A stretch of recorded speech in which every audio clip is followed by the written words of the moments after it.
Hey gamers, it's CJ and Holy Mother of Bethesda. We are so close to the official launch of Starfield, Bethesda's latest AAA title releasing since the merger with Xbox.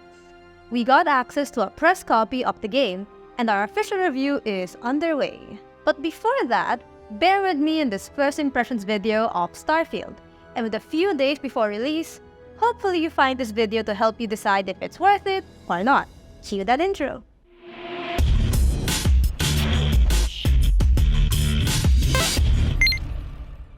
Starfield is set in the year 2330, 20 years after a war of scarcity for resources and minerals had taken place. Technology has advanced to a point where humanity has reached interstellar travel and civilizations.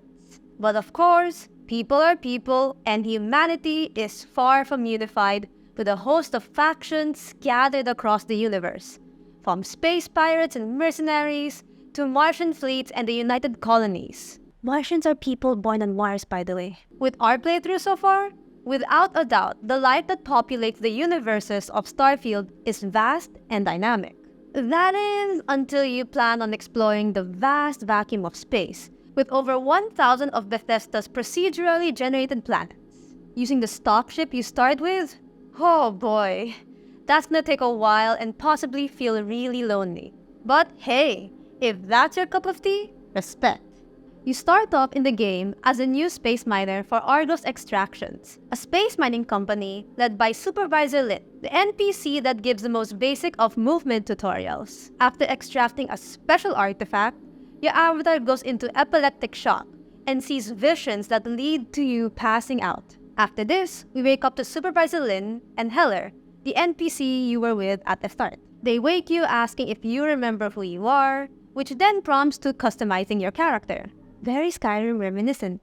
And just like the Skyrim and Fallout series, we get the opportunity to extensively customize your avatar.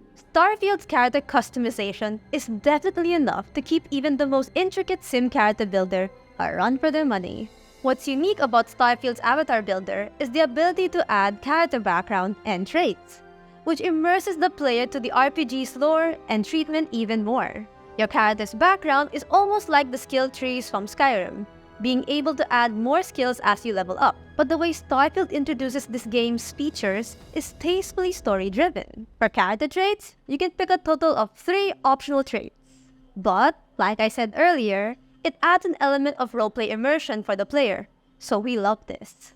Wacky traits like kid stuff, which allows your character's parents to be still alive, with the caveat of having to send 2% of your credits back home every week. And Dream House, which means your character already has a really nice safe house in the world that unfortunately comes with a mortgage of 125,000 credits. That's just to name a few, which gave us a really good laugh. In our opinion, these tasteful features really reminds us of what a AAA Bethesda epic feels like.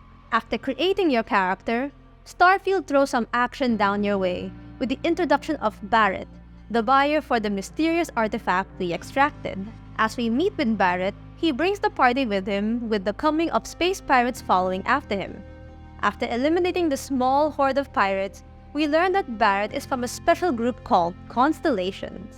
Like most Bethesda epics, right after this campaign mission, players are already given the ability to explore the vast universe of Starfield, following side missions from undiscovered but populated locations, and engaging with hostile enemies in space. We do recommend free roaming until after you meet with Starfield's Lydia, Sarah, the leader of the Constellations when you get to New Atlantis. Overall, mechanics and combat feel very Bethesda, which means having the ability to change between first and third person views, a stamina bar, and upgradable weaponry. Where Starfield differs is in the introduction of the interstellar combat. When you first board your starship, the child in you that loves movies like Space Odyssey, Blade Runner, Back to the Future, Star Trek, and Interstellar come alive, which translate to a blend of science fiction and retro future design into the overarching art style of the game. Becoming a master of space combat means players need to get used to prioritizing where they need their ship's energy to go.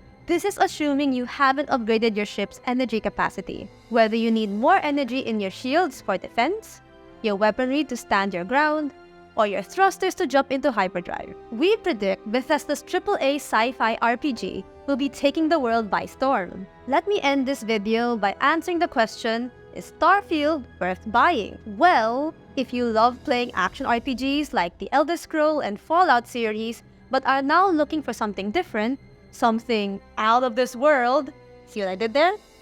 Then Starfield should definitely be in your cart or purchasing order. XBox and Bethesda Starfield will be available for purchase on September 6, exclusively on Xbox Series X and S, the Xbox or PC Game Pass, and Steam. What do you guys think of Starfield?